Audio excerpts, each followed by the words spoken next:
Donc, bonjour à tous et merci de l'invitation, merci de l'honneur de nous inviter devant une telle assemblée. Je suis vraiment désolé de n'avoir pu être parmi vous. De couper le micro parce que c'est pas de l'écho. Donc je suis vraiment désolé, mais les transports aujourd'hui en France est devenu très très compliqué pour des raisons que j'ai pas pu être avec vous. Mais voilà, j'ai quand même essayé de traiter ce sujet et je remercie beaucoup Valérie Villegrain et Jacques Belghiti pour ce topic qui est extrêmement intéressant et qui est tellement vaste finalement que je suis très content qu'on le restreint un petit peu à deux techniques. Et comme vous êtes chirurgien et que nous, on est aussi quand même quelque part les techniciens, je vais vous parler quand même beaucoup de techniques, mais pas que. Alors je vous propose qu'on démarre tout de suite et donc on va rentrer dans le premier sujet qui est la privation veineuse et je vais l'introduire au travers des techniques qui permettent de provoquer de l'hypertrophie dans le but de vous permettre d'opérer les patients et de faire des hépatectomies majeures sur des futurs forestants qui sont trop petits. Vous savez que l'embolisation portale est probablement le standard depuis maintenant une trentaine d'années, un standard plutôt bien établi, avec des résultats qui sont quand même très très bons. Parce que si on prend des séries qui sont des séries importantes, comme celles que vous avez ici, on voit finalement que 80% des patients peuvent être réséqués à la fin, ce qui est quand même un très bon résultat, même si ça veut dire aussi que 20% ne le peuvent pas. Et la raison majeure pour l'absence de résection, c'est une raison de progression tumorale durant le temps nécessaire à la régénération hépatique, donc temps qui peut être jugé parfois comme un petit peu long. Alors, c'est probablement une des raisons, on cherche toujours à améliorer les choses, pour lesquelles un certain nombre de techniques ont été proposées pour améliorer les résultats de l'embolisation portale, parmi lesquelles une technique chirurgicale que vous connaissez bien, qui est l'ALPS, dont je ne parlerai pas, et puis donc ces techniques de privation veineuse. Alors, en quoi ça consiste? Ça consiste à ajouter, en plus de l'embolisation du système porte, d'emboliser également une ou plusieurs veines hépatiques majeures. Alors, quel est le rationnel de faire ça? Donc, il est résumé un petit peu ici. Donc, la première chose, c'est si vous regardez la microcirculation hépatique, qu'est-ce qui se passe de manière très simplifiée lorsqu'on va occlure l'outflow des veines?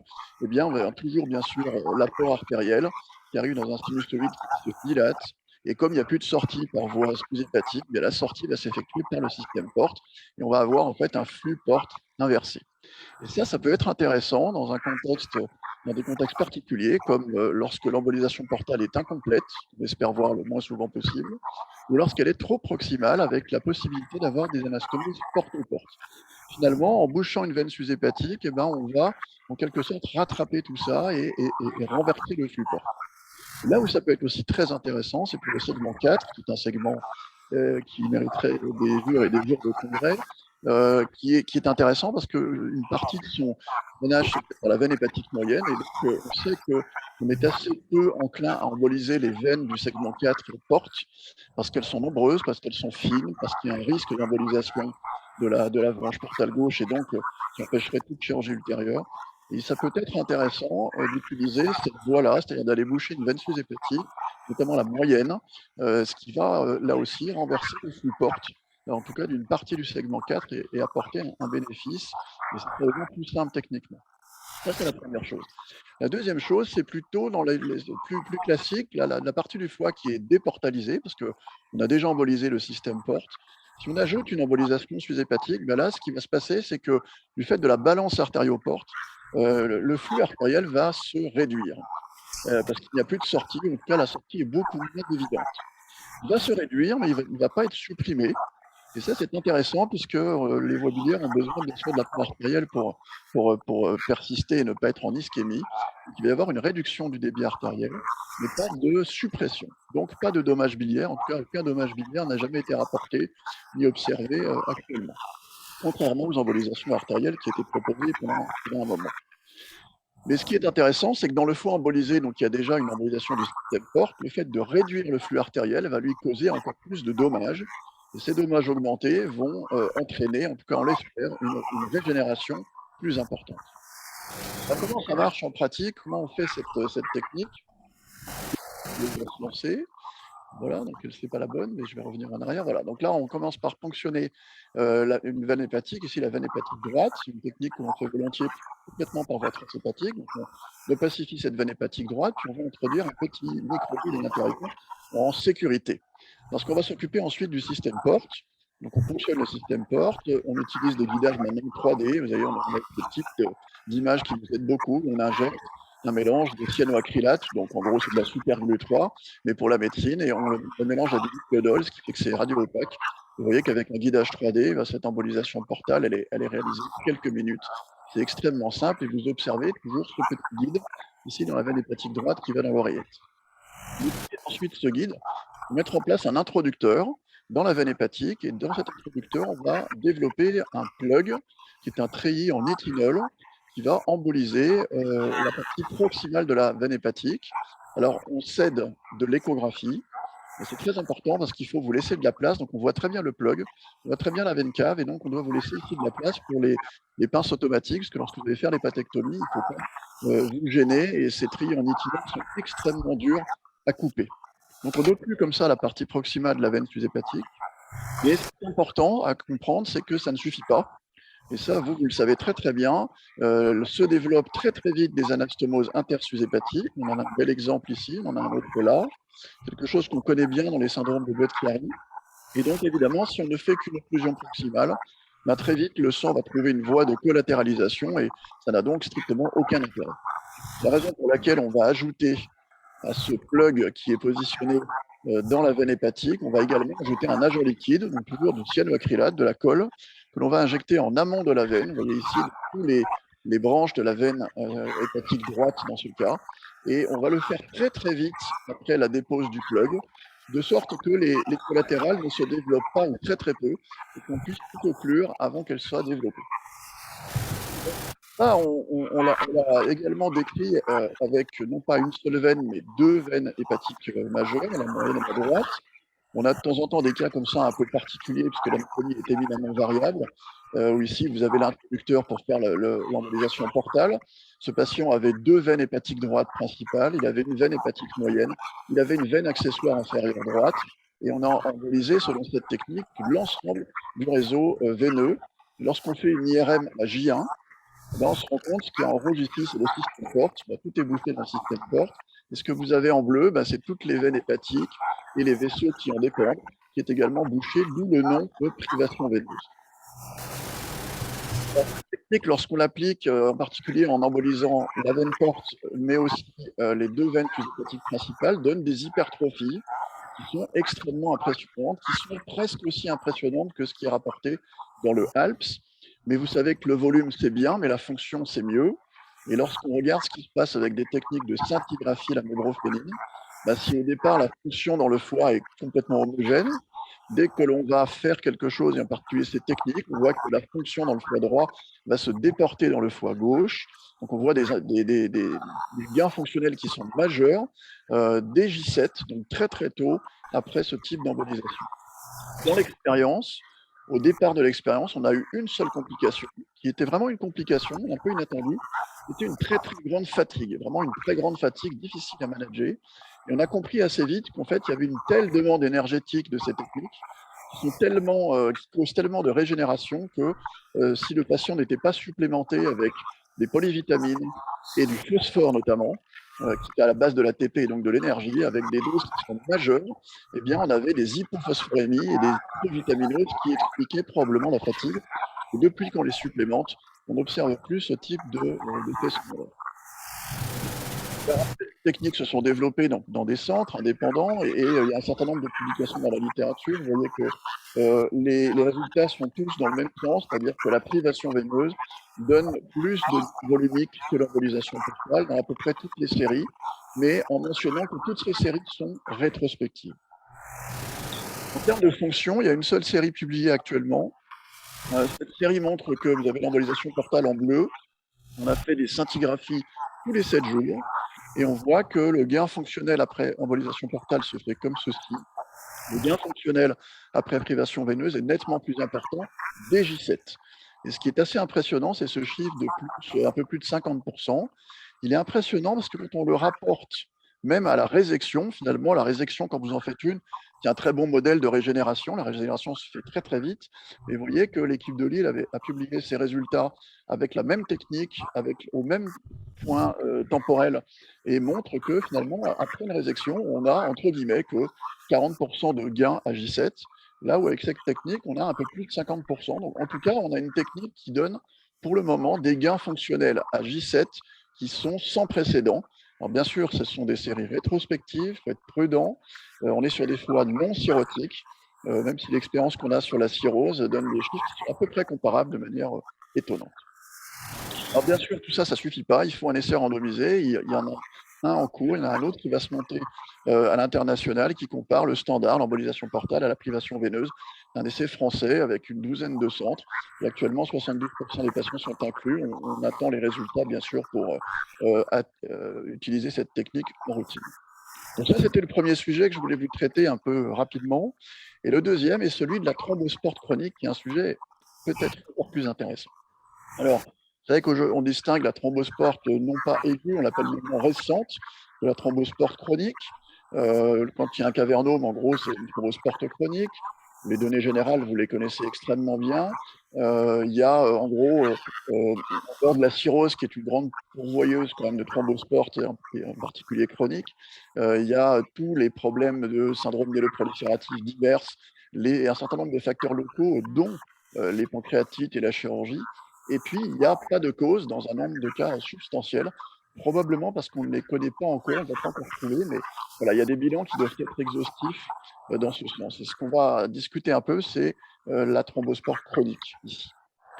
En fait, la thrombosport chronique, il y a deux cas de figure, et je n'ai pas le temps de traiter les deux. Donc, il y a le cas du patient cirrhotique sur liste d'attente de greffe, qui est un vrai sujet très intéressant, mais que je ne vais pas traiter aujourd'hui. Vous me focalisez sur les patients non cirrhotiques, qui est un problème un peu nouveau et dont on n'avait pas trop tendance à s'occuper, en tout cas dans la moyenne des centres en France, et dont aujourd'hui il faut vraiment s'occuper, je pense. Alors la raison, c'est que ces thrombospores chroniques des patients non cirrhotiques, elles donnent des signes que l'on connaît bien. Donc les patients, ils ont presque tous des douleurs abdominales, ils ont 1 sur 2 de gastite, même s'il est souvent modéré. Ils ont des saignements à cause des varices liées elles-mêmes à l'hypertension portale. Vous avez des chiffres ici pour le développement de varices à risque de saignement et de saignement. Donc vous voyez que ce sont des chiffres qui sont substantiels.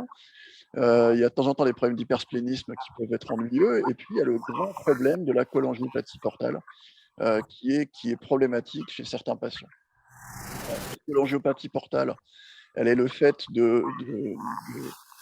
notamment des phénomènes compressifs liés au cavernome. Ces phénomènes compressifs, évidemment, sont réversibles, c'est-à-dire que lorsque l'on est capable de dériver le système porte ou de le recanaliser, quelle que soit la technique, eh bien, on va lever les sténoses, donc le processus est réversible. Le problème, c'est que si on attend un petit peu, ces compressions biliaires s'associent aussi à des compressions du réseau artériolaire, qui lui-même va donner des signes, des ischémies névrobiliaires, et ces ischémies, bien sûr, sont irréversibles, ce d'autant qu'on attend encore plus longtemps et qu'on observe de la fibrose, et là qui aussi elle-même est irréversible. Et probablement ces mécanismes que l'on connaît de mieux en mieux, qui concernent un nombre de patients substantiel, même si cela s'installe sur des années et des années. Et on voit que les séries chirurgicales, puisqu'il n'y a pratiquement que des séries chirurgicales dans la littérature actuellement, de Chintz, même si ce sont des séries à petits effectifs, montrent un taux de succès qui peut être vu comme étant élevé, 75%, c'est quand même bien, mais ça veut dire qu'il y a 25% des patients, malgré un Chintz réussi, qui gardent des problèmes biliaires, en particulier des sténoses, des cholangites ou des nésocolites. Et ça s'explique probablement par ces lésions qui sont irréversibles. Et donc, le fait de dériver le système porte ne va pas suffire à résoudre le problème de ces patients. Alors, on en arrive à l'interventionnel veineux. Comment on fait pour recanaliser le système porte? Le système porte, il n'est pas accessible de manière directe. Comme vous le savez, on y accède par le foie, on y accède par voie transjugulaire, on y accède par la rate. On y accède parfois en ponction directe de la veine mésentérique supérieure. On y accède par voie transiléale. C'est à peu près les voies qui sont à notre disposition. Mais lorsque l'on va réfléchir à une recanalisation porte, il va y avoir des éléments qu'il faut absolument mesurer. Il faut regarder quelle est la qualité du foie, en particulier est-ce qu'il y a un bloc intrahépatique, et pour ça on aura besoin à minima d'un bilan hépatique, idéalement d'une biopsie, à défaut de techniques élastographiques, ce sont les fibroscans ou l'élastographie échographique. Et puis si on raisonne TIPS, bien sûr, il faudra regarder la fonction cardiaque, parce que c'est un point très important à vérifier. Et enfin, mais pour simplifier, on doit en RCT vasculaire, bien comprendre la rhéologie portale et la rhéologie portale du malade qui nous est présenté, pour bien comprendre. Parfois, la nature a bien fait les choses et a trouvé une solution toute seule. Il n'y a pas besoin d'aller faire quoi que ce soit, et donc il faut bien comprendre tout ça et avoir tous ces éléments pour apprécier la pertinence ou pas d'une recanalisation. Et là, maintenant, je vais vous donner quelques exemples. Les exemples choisis pour vous illustrer les techniques les plus récentes que l'on a pour recanaliser ce système PORT. Donc voici une patiente qui est jeune, 34 ans, ils sont presque toujours très jeunes. Elle a eu tout un bilan de sa thrombose porte chronique qui est négatif. Je ne sais pas pourquoi elle a fait une thrombose porte chronique. Par contre, elle présente des problèmes graves puisqu'elle a une biliopathie portale. Vous voyez qu'elle a donc son cavernome, elle a une prothèse biliaire. Il faut changer tous les 3 mois. Elle fait l'échologie régulièrement. Et elle a un désir de grossesse, elle est sous anticoagulant. Donc tout ça, il est assez complexe. Donc elle a bien sûr la cholestase, on a évalué son foie qui est normal, et on n'a pas d'accès porte intrahépatique. Et comme on est dans une logique de TIPS, on va regarder son cœur, et son cœur est normal, et les BNP sont normales également. L'objectif, c'est de rentrer par la rate, par la veine splénique. Donc comment on fait ça? D'abord, on ponctionne une veine dans la rate, c'est assez simple. Il faut bien la choisir pour être dans l'axe. Donc on opacifie le réseau veineux splénique, on met un petit guide, on navigue donc dans le système porte, puis un introducteur, on va opacifier, et vous voyez ce monstrueux cavernome qui est la cause de ces problèmes. Vous avez la prothèse biliaire qui est en place ici. Deuxième étape consiste à aller chercher la veine porte native. Donc on va avec un cathéter angulé la chercher, opacifier, et c'est trouver cette veine porte native qui est toujours visible. Il faut apprendre à la reconnaître. En fait, elle est là, sur la série. Une fois qu'on l'a vue, il faut essayer d'aller à l'intérieur. Donc on va utiliser des techniques. Donc là, c'est très accéléré, surtout ne regardez que l'extrémité, sinon on peut devenir épileptique. Donc c'est x10 la vitesse, et l'objectif est d'aller dans le système porte avec un cathéter bien porteur. Ça prend du temps, donc je vous passe le process, et on finit par arriver dedans. On voit qu'il y a des vaisseaux portes qui sont encore perméables, même s'ils sont très dysplasiques. Et on va mettre dans ce système porte un lasso. C'est un système de lasso qui va nous servir après pour faire un TIPS. Donc vous allez voir arriver ensuite la veine hépatique moyenne. On la cathétérise avec l'aiguille de TIPS. On va opacifier cette veine. L'objectif va être de faire un TIPS qui va aller piquer l'intérieur du lasso. Donc voilà, un exemple. Donc on utilise de multiples angulations. Vous avez l'aiguille du TIPS qui cherche à aller dans le lasso. Donc là, on y croit dur comme fer. On voit qu'on se rapproche, qu'on est pas mal. Et puis là, on y croit. Puis en fait, quand la personne, le deuxième opérateur serre le lasso, on était à côté. Donc en fait, ce sera la deuxième tentative la bonne. Et une fois qu'on est dedans, on va lancer un petit guide à travers l'aiguille de TIPS qu'on va attraper par voie splénique. Et après, donc, ce guide, il faut imaginer qu'il passe par la veine jugulaire, il descend dans le système porte et il est rattrapé par du côté splénique. Donc on a un guide maintenant qui fait tout le tour. Et ça va nous servir. Donc encore un petit coup de pacification pour voir ce cavernome. On va ensuite dilater le trajet à l'aide d'un ballon.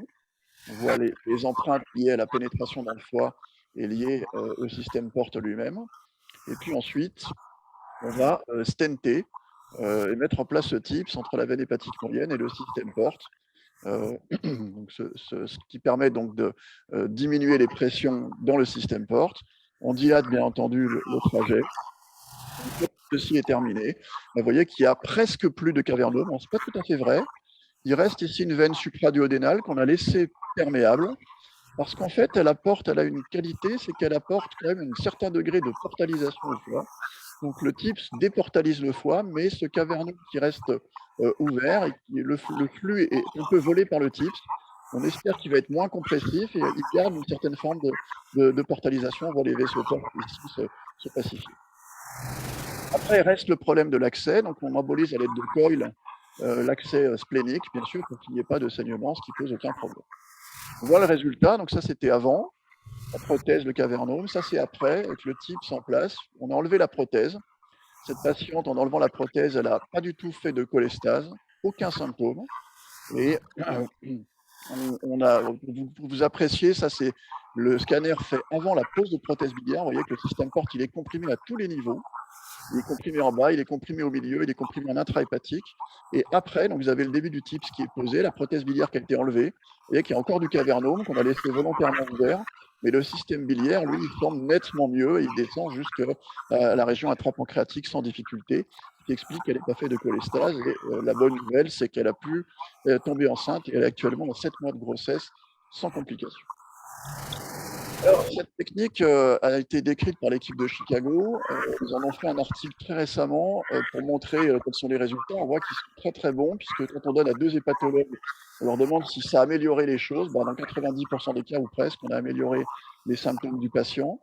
Les tips restent perméables assez longtemps, au prix toutefois de certaines procédures de reprise. Il y a des sténoses, il y a des thromboses. Il ne faut pas oublier qu'on est dans un contexte trop coagulant, avec souvent des maladies de la crase.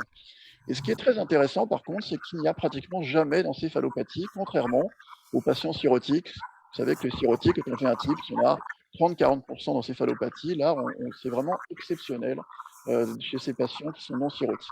Par contre, ils avaient 2 hématomes hépatiques. Ça, c'est chez des patients pour lesquels ils ont utilisé, en plus de la voie transpénique, une voie transhépatique. C'est intéressant. Parce qu'il y a un peu un combat dans notre spécialité entre ceux qui aiment la voie par la rate et ceux qui aiment la voie par le foie. L'équipe de Lausanne a également sorti cet article avec un nombre de patients plus faible, mais ils ont décrit une nouvelle classification, il y en a déjà des dizaines, de thrombosport chronique. Et ce qu'ils expliquent, c'est qu'en gros, plus l'atteinte se fait distalement et moins la voie transhépatique va marcher, ce qui paraît totalement logique. Ça veut dire qu'un patient comme ça, on n'a aucune raison d'aller le prendre par voie transhépatique. Il vaut mieux le prendre par voie transpénique. Là, il y a un petit peu plus de débat. Mais j'insiste sur le fait que la voie transhépatique, qui peut paraître la plus simple, n'est pas la moins dénuée de risque. Vous avez vu qu'il y avait des hématomes. Et voici un cas d'une patiente où on a fait une voie transhépatique sur un foie qui est par définition artérialisé, puisqu'il n'y a plus de veine porte. Et ben, vous avez un risque de faux anévrisme, de saignement. Cette patiente a été embolisée dans la foulée. L'embolisation a marché 1 heure ou 2. Puis elle s'est mise à ressaigner et donc elle a été prise au bloc opératoire et vous voyez que malgré un point en U, malgré un clampage du pédicule droit, la patiente a continué de saigner, donc elle a bénéficié d'un packing, ce qui est quand même assez cher payé, ce qui veut dire que les voies transhépatiques ne sont pas si dénuées de risques et à mon avis la voie transpénique est plutôt la voie royale. Un beaucoup plus rapide, mais tout aussi intéressant sur une voie transhépatique. Donc là, on a vraiment un bon système porte à l'intérieur du foie, donc on va rentrer dedans. On va ensuite chercher cette zone de sténose qu'on a entreaperçue ici. Et puis, on va essayer de cathétériser la veine mésentérique supérieure pour recanaliser ce système porte. Là, on va pareil, donc j'ai accéléré beaucoup parce que c'est quand même un travail assez long, assez compliqué. On cherche, c'est vraiment compliqué, on est assez inquiet, à vrai dire. Et on avance, et puis à un moment donné, on avance, on a l'impression que c'est pas mal, on s'oriente bien. Et puis le guide, là, il va dans un endroit qui est pas mal, même si c'est peu bizarre quand même, cette courbure. Et en opacifiant, on est dans le mésentère. Mais malheureusement, on est passé à travers le système port, donc on recule prudemment, et on cherche à retrouver le système veineux, et on finit par le retrouver, et là on se dit, on va vraiment pas y arriver par voie transhépatique. Et donc là, on fait le plan B. Donc, dans la même procédure, parce qu'on avait prévu cette difficulté, on fait appel à vous, donc je reviens. On fait une mini-laparotomie, on va extraire des anses grêles iléales, avec le mésentère qui est exposé. On va chercher une veine iléale, et on va ensuite ponctionner à l'aide d'un cathlon, dans laquelle on va insérer un guide, puis un introducteur pour avoir un accès donc transiléal. Et là, on est content parce qu'on est dans l'axe. Et là, on se dit, ça va être super facile de recanaliser la veine mésentérique supérieure. Vous voyez quand même que c'est pas gagné, quand même. Donc on essaye. On se dit, par le bas, on va y arriver. Par le haut, on n'y est pas arrivé. On va y arriver. On essaye, mais on va essayer très très longtemps, en fait, sans y arriver. Et au bout d'un moment, ce qu'on se dit, c'est que peut-être que finalement, on ne va pas y arriver, mais que les veines du cavernome, ce sont aussi des veines. Et donc, peut-être que ça peut être pertinent d'aller passer par ces veines du cavernome, et vous allez voir qu'on va trouver le chemin pour rentrer dans ce cavernome, le cathéter, le guide, et on va arriver à retrouver le foie, comme ça. Donc, on va passer par le cavernome lui-même, on voit bien qu'on est dans le foie. Et maintenant, le jeu, c'est comme tout à l'heure, avec un lasso, on va attraper notre cathéter, et on va redresser cette veine du cavernome, on va tirer dessus. Voilà, et on va se servir du guide ou du cathéter pour amener le cathéter transhépatique dans la veine mésentérique supérieure. Donc on tire dessus avec le lasso. On va lancer petit à petit. Il reste un dernier virage à franchir. par y arriver et arriver à mettre ce cathéter dans l'extrémité distale de la veine mésentérique supérieure. Voilà. Et là, on est passé donc par des veines du cavernome que l'on va stenter. Et vous voyez qu'une fois qu'on les a stentés, il n'y a plus de cavernome. Donc, finalement, on a transformé une veine du cavernome en nouvelle veine mésentérique supérieure et ça fonctionne très très bien. Et à la fin, bien sûr, on embolise le trajet transhépatique et on ferme la partie chirurgicale. Troisième cas, beaucoup plus court. Les pédiatres nous adressent cette jeune fille, 14 ans, maladie de Jacques, pour laquelle elle est prise en charge donc en pédiatrie. Elle a une splénomégalie, elle a un cavernome, et malheureusement, sur l'endoscopie, elle a des varices à risque de saignement, stade 2, signe rouge. Et donc, on nous dit qu'il faudrait recanaliser le système porte. Bon, bien sûr, quand on voit les images, on voit que le segment, il n'est pas normal. On regarde le scanner un peu, on se rend compte que les veines sous-hépatiques, elles ne sont pas normales non plus. Et donc, on fait le diagnostic de Budd-Chiari, qui avait été négligé, qui est confirmé en Doppler. On voit le cavernome, on voit la thrombose de 3 veines sous-hépatiques. Donc, on sait que les Budd-Chiari se compliquent dans 30% des cas de thrombose du système porte. Et en fait, dans ce cas-là, ce n'est pas le système porte qu'il faut recanaliser en premier, c'est le système veineux sous-hépatique qu'il faut recanaliser en premier. Donc, j'ai essayé par voie fémorale de rentrer dans cette veine hépatique droite sans aucun succès. Le thrombus était beaucoup trop dur. Donc après, j'ai piqué la veine hépatique droite pour rentrer à l'intérieur. On le pacifie le réseau avec toujours ces anastomoses intersous-hépatiques. Mais je ne suis jamais arrivé à passer avec un guide ce thrombus qui était vraiment très très dur. Et donc j'ai fini par piquer l'ensemble, la veine, le thrombus, jusque dans la veine cave. Ensuite, ça a été de faire une angioplastie avec un petit ballon de cette veine sus-hépatique, puis avec un gros ballon en utilisant un lasso pour avoir une bonne angioplastie, sachant qu'on ne voulait pas mettre de stent. Les stents, dans l'angioplastie, c'est valide, mais les stents, on s'en méfie quand on a des patients qui n'ont pas achevé leur croissance, il vaut mieux éviter les stents. Et on voit à la fin un bon flux dans cette veine sus-hépatique qu'on a récupéré. Et on est 5 ans plus tard, on a toujours un flux dans cette veine sus-hépatique. Et en endoscopie, on n'a plus de varices, on a des varices à moindre risque de saignement. Donc pour l'instant, on vous la montre et on ne fait rien de plus. Dernier cas, encore un jeune, 26 ans, il a eu une splénectomie et malheureusement, il a fait une thrombose porte chronique. Et lui, vraiment, il a fait des complications graves avec la cholangiopathie portale, les hémorragies digestives. Il a sa prothèse biliaire, il fait des hémorragies, donc vraiment, il faut le recanaliser. Le problème, c'est qu'il n'a plus de rate. Le problème, c'est qu'il n'a plus de veine dans le foie. Et le titre me semblait impossible. Et donc, la seule voie que j'ai vue, c'était cette veine entérique supérieure perméable, au milieu quand même d'une zone ici très infiltrée. Malheureusement, ce patient ne comprenait pas bien le français. Il a décidé tout seul d'arrêter ses anticoagulants. Et quand je l'ai vu 3 semaines après pour le recanaliser, il n'avait plus de veine mésentérique supérieure, mais un cavernome qui s'était étendu. Et donc là, malheureusement, on n'a absolument plus d'accès. Donc la solution chez lui va rester la transplantation multiviscérale, ce qui est évidemment quelque chose de très, très embêtant. Dernier cas. Cette patiente, 39 ans, dans un contexte classique, cathéter ombilical, thrombose porte néonatale. Mais si on regarde bien les signes, elle n'a pas d'acide, elle a des petites varices, elle a un bilan hépatique normal. On nous demande de la recanaliser. Il n'y a pas de vaisseau porte dans le foie accessible. Mais si on regarde bien, elle a ses varices et elle a sa dérivation splénorénale. Donc elle a fait finalement son TIPS toute seule. La nature a bien fait les choses. Et donc, bien entendu, on n'a rien fait, on l'a juste surveillé. Et vous voyez que 8 ans plus tard, certes, on a des petits signes de cholangiopathie portale en IRM, mais qui n'ont absolument pas de signe de gravité. Il n'y a absolument aucun signe clinique, aucun signe sur le bilan hépatique, donc on n'en fait rien du tout. Et pour l'instant, c'est pareil, on attend, et probablement que le shunt spontané est pour l'instant suffisant pour la mettre à l'abri des complications. Et elle ne présente d'ailleurs aucun adénome, aucune hyperplasie nodulaire focale-like sur un foie qui est quand même assez déportalisé. Donc, je suis désolé, je suis allé un petit peu vite, mais les sujets sont passionnants les deux.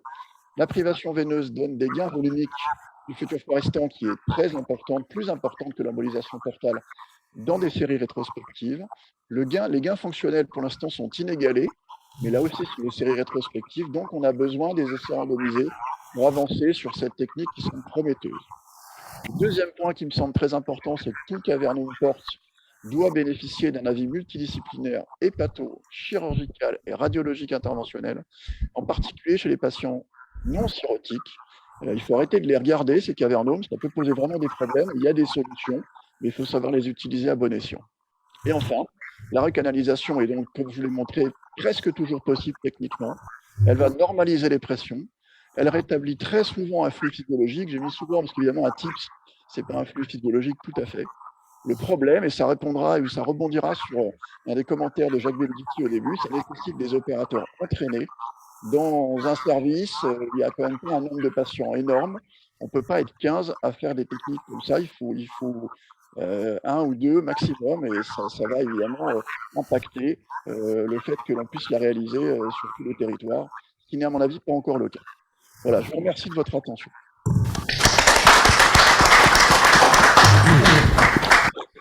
Boris, merci beaucoup. On voit qu'on est loin du dogme il y a 20 ou 30 ans où on ne touchait pas les veines, et en particulier les veines hépatiques.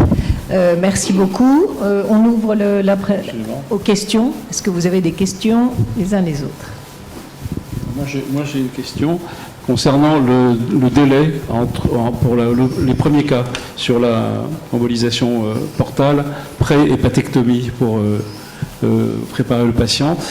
Quels sont les délais habituellement observés entre le moment où vous faites cette embolisation et la possibilité de faire l'hépatectomie?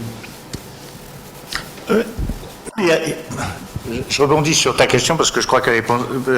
La question, là, il y a un parti pris d'obstruction concomitante portale et veineuse. Oui. Premièrement, quel avantage par rapport à une position plus séquentielle? Et s'il y avait une étude contrôlée à faire, c'est là-dessus que je l'aurais faite.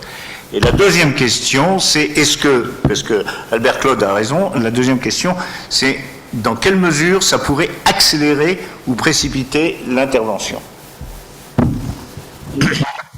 Une très bonne question. La réponse n'est pas si évidente que ça. Donc, peut-être ce qui nous aide à répondre, c'est les études qu'on a faites sur les fonctions à une époque où la mébrofénine était disponible, ce qui aujourd'hui n'est pas le cas, parce que vous savez qu'en France, ce produit est actuellement en rupture, malheureusement. Ce que l'on observe, c'est que le gain à J7 d'une technique combinée, donc porte plus fuse hépatique, est majeur, comme je vous l'ai montré, et donc permet, en théorie, et c'était ça l'objectif, c'était de répondre un peu au HALPS, le HALPS étant d'opérer le patient dans un délai très court. Là, c'est un peu le même principe, c'est-à-dire qu'on peut penser qu'avec une privation veineuse, vous pouvez, en théorie, mettre le patient au programme à J8. D'accord. Ça c'est l'élément qu'on voit. D'accord. La question après, c'est est-ce qu'il faut vraiment toujours sortir cette technique qui est plus complexe, qui fait prendre un tout petit peu de risque, parce que quand on voit ces chins s'ouvrir, là, ça peut faire un petit peu peur à ceux qui n'ont pas l'habitude. Et donc, est-ce que l'embolisation portale va disparaître? Moi, je pense que non. Et quand on avait les scintigraphies, ce qui était intéressant, c'est que le gain fonctionnel devient prédire. C'est-à-dire que, en gros, un patient qui vient avec une fonction du futur restant qui est faible, mais pas trop faible, il n'y a aucune raison d'aller lui faire une technique compliquée. L'embolisation portale marche extrêmement bien, et donc on ne va pas chercher à faire une privation veineuse. Là où ça devient intéressant, c'est que quand on a des patients qui ont une fonction qui est vraiment basse, on sait que l'embolisation portale, ça ne va pas marcher, ou en tout cas, ça ne marchera pas avant des semaines, voire des mois, et donc c'est là que la privation veineuse peut être utile. En sachant quand même que chez certains patients qui ont une fonction vraiment très, très, très, très basse, on en a, même la privation veineuse, où on a parfois un gain fonctionnel de 100% à J7, ne suffit pas. C'est-à-dire qu'on n'atteignait pas les seuils de safety qui sont publiés dans la littérature. Donc, il fallait faire quelque chose encore en plus de la privation veineuse pour rendre le patient résécable. Donc ça, c'est quand même une petite frange de la population. Nous, dans notre expérience, on a 3 ou 4 patients comme ça, où même la privation veineuse, même avec les 2 veines principales, n'a pas suffi pour emmener le patient à un seuil fonctionnel suffisant pour une chirurgie en sécurité. Question sur thrombose veineuse. Olivier, tu as une question? Bonjour Boris, bravo pour ces deux...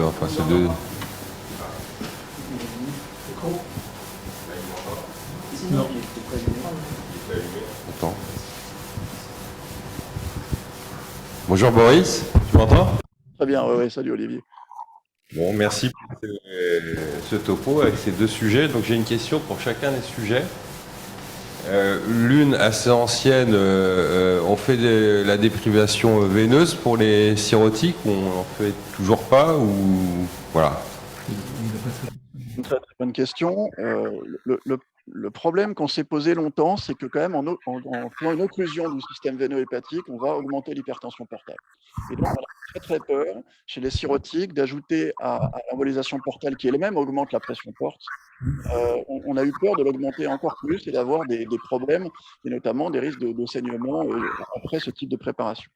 En fait, comme toujours, il y a des gens qui n'ont pas peur. Donc, nous, on a fait avec une veine sous-hépatique et on n'a vu aucune différence de pression porte. Il y a des gens hors de l'Europe qui ont tenté 2 veines sous-hépatiques et il y en a un qui a eu une décompensation avec de l'acide. Donc, je pense que 2 veines, c'est complètement exclu. Mais on est 2 équipes à faire des mesures de pression porte après embolisation. Et ce qu'on voit, c'est qu'on a plus 3 mm de mercure après embolisation portale et on a aussi plus 3 mm de mercure après embolisation portale plus une veine sous-hépatique. Donc, je dirais qu'on peut le faire sur le cirrhotique, à condition qu'on ne soit pas déjà limite en termes d'hypertension portale. Et sinon, il faut quand même être assez prudent. Et ce qui est très intéressant, c'est que chez le cirrhotique, ça a l'air de marcher encore mieux. Et notamment, moi, j'ai plusieurs cas de patients qui ont eu une nécrose de la tumeur. C'est-à-dire que le fait de supprimer l'apport sous-hépatique en plus de l'apport portal a bien réduit le débit artériel et on voit les tumeurs se nécroser. Et ça, c'est des CHC qui sont nécrosés avec des poids histologiques, c'est assez amusant.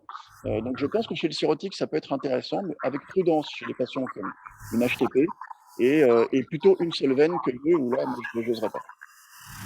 Ouais. Il y a une question juste avant, peut-être. J'avais juste une deuxième question très rapide. Très rapide. Sur la deuxième partie, effectivement, alors là, pour le coup, très exploratoire quand même encore. Enfin, voilà, même si c'est intéressant. Mais alors, donc rapidement, c'est quoi la définition d'une cholangiopathie portale? Enfin, en gros, quand est-ce qu'on considère qu'elle est significative et qu'elle justifie une prise en charge? Le bilan biologique n'est pas normal. Super bonne question aussi, qui est très dure à répondre. Les signes en imagerie sont les premiers signes à apparaître, à mon sens. Et on a quelques séries, notamment les séries indiennes avec des elles ne sont pas énormes, hein, ces séries, où on voit que dans le temps, il y a 20% des gens qui présentent des signes en IRM. Il y a une classification d'ailleurs qui existe. Et il y a 20% des patients qui vont développer des signes cliniques qui sont quand même assez graves. Le problème qu'on a, c'est que quand on le voit en imagerie au début, si on regarde la clinique et si on regarde le bilan hépatique, tout est normal. Et donc, on se dit, aller faire des techniques de recanalisation qui ont quand même une certaine dose de risque chez ces patients, c'est toujours un petit peu délicat. Et d'un autre côté, si on attend le moment que le bilan hépatique devienne anormal ou bien qu'on ait des problèmes de cholangie, d'angiocolique, de calcul, etc., eh bien, ça risque d'être trop tard et on arrive au résultat de série chirurgicale avec ce 75% qui est très bon, mais qui est quand même avec 25% d'échecs en raison de ces lésions irréversibles. Donc, on a l'impression que la balance est entre les deux. On ne sait pas du tout quand est-ce qu'il faut le faire. C'est vraiment une discussion de RCP maladie vasculaire et je pense que personne n'a raison. Et avec le patient, bien sûr, c'est du multidisciplinaire. C'est pas facile, quoi. Et on a l'impression qu'il faut arriver un peu plus tôt qu'actuellement, mais peut-être pas trop tôt quand même. C'est dur de répondre, hein. On essaye de l'apprécier. Il y a beaucoup de subjectivité pour l'instant. Merci beaucoup. Une dernière question. Oui, bravo pour votre intervention. Mais alors, dans le cas d'une découverte fortuite d'un cavernome portal chez un patient qui est dans un bilan préopératoire, pas de cirrhose, pas de NASH, bilan de chirurgie bariatrique, femme jeune. Donc on va chercher une cause, mais on risque de ne pas en trouver. La question que je voulais vous poser, c'est quels sont les risques? Quels sont les risques d'une décompression du système portal? Parce que j'imagine quand même que, bon, moi je suis très admiratif là, mais enfin, le chirurgien que je suis, il sait bien que les veines du système portal, y toucher, c'est pas anodin. Est-ce qu'il y a des risques de thrombose secondaire? Est-ce que, vous voyez, Je suis désolé, il y a une coupure de son, je ne vous entends plus du tout. Ma question, c'était patiente à symptômes entendu ce qu'il y a une... découverte. Admettons que le cavernome est idiopathique, quels sont les risques d'une reperméabilisation? À évaluer, c'est-à-dire que les risques, on passe par le... Alors d'abord, ça dépend de la technique qu'on va utiliser, hein. Si c'est simplement piquer dans le foie une veine qui est très accessible et aller recanaliser de manière simple, on a dit le risque il est à peu près nul. Si c'est recanalisé par vos rats et sans tips, le risque il est également à peu près nul. Là où on va commencer à prendre des risques, c'est lorsqu'on couple le type avec ses voies diverses et variées. Parfois, on a besoin des trois. Et là, on prend des risques. Ce que l'on dit d'habitude, c'est que dès qu'on traverse un parenchyme, on prend un risque hémorragique autour de 0,5% à 1%. Alors, le risque hémorragique dans la rate, je dirais, d'abord, ça n'arrive jamais, pour être honnête. Mais quand ça arrive, c'est une embolisation sélective de rate qui ne pose pas beaucoup de problèmes. Sur le foie, c'est plus embêtant parce que comme on a un foie qui est déportalisé, si on va faire une embolisation artérielle, on a vraiment des catastrophes. Donc, il y a quand même une part de… Quand on raisonne une recanalisation, on a du mal à évaluer les risques. Ce que moi, je dis aux patients, c'est qu'on a un petit 1 à 5% de risque d'avoir des complications qui peuvent être un peu graves. C'est pour ça qu'on essaie de le mettre en balance avec le bénéfice que ça peut apporter. Donc, dans le cadre d'un pré-op, d'une sleeve ou d'une chirurgie, d'ailleurs d'une vésicule ou quelque chose comme ça, ça se discute vraiment avec vous. Je pense que la chirurgie en milieu de caverneux n'est pas simple. Et moi, je me rappelle de l'époque Henri Bismuth qui nous disait qu'il avait fait une cholécystectomie avec 19 culots globulaires parce qu'il y avait un cavernome. Et donc, voilà, je pense que le risque chirurgical avec le cavernome doit se sous-peser avec notre risque à nous, doit être de l'ordre de 0 à 5%. Ok, on y va. Je crois qu'on va s'arrêter. J'ai une question. Là, il y a Jacques Beaulieu en ligne. Ah. Oui, vas-y. Excusez-moi, je vous félicite, c'est passionnant, votre exposé. Alors, dans ma vie, j'ai vu quand même assez peu de thrombose portale en dehors de la cirrhose. Et donc, sans vouloir trop prolonger l'exposé, pouvez-vous nous dire 2 mots des cavernomes chez le patient cirrhotique en attente de greffe? 2 mots, 3 mots. 2 mots. Alors, pour moi, donc, je sais qu'il y a un débat dans la communauté chirurgicale. Globalement, l'équipe de Miami a publié un papier dans Annals of Surgery en 2014 qui montre que lorsqu'on n'arrive pas à rétablir un flux physiologique portal chez un patient qui est en attente de greffe, la greffe elle-même et les suites de la greffe à tous les niveaux sont pas bonnes. Donc, ce que ça signifie, c'est qu'à part dans des cas particuliers où pour vous, et je pense aussi dans des équipes particulières, parce qu'on revient au problème des opérateurs, et là, en l'occurrence, c'est vous, les chirurgiens, il y a des opérateurs extrêmement doués qui savent faire diverses interventions pour ramener un flux physiologique dans le greffon. Et là, probablement, il faut le faire à ce moment-là. Mais dans la plupart des équipes, malheureusement, il n'y a pas ça, et on observe cette tendance à avoir des complications graves à tous les niveaux, plus de transfusion, plus de mortalité, plus d'hospitalisation, etc., plus de dysfonction de greffon, si on ne les recanalise pas sur liste de greffe. Donc, nous, l'attitude, c'est un patient qui a une thrombose chronique et qui est cirrhotique sur liste, on essaye de le recanaliser avant la greffe, ce qui rend la greffe beaucoup plus simple avec une anastomose possible. C'est un vrai message. Un bon message. Ok, très bien. Merci beaucoup. Boris, merci beaucoup.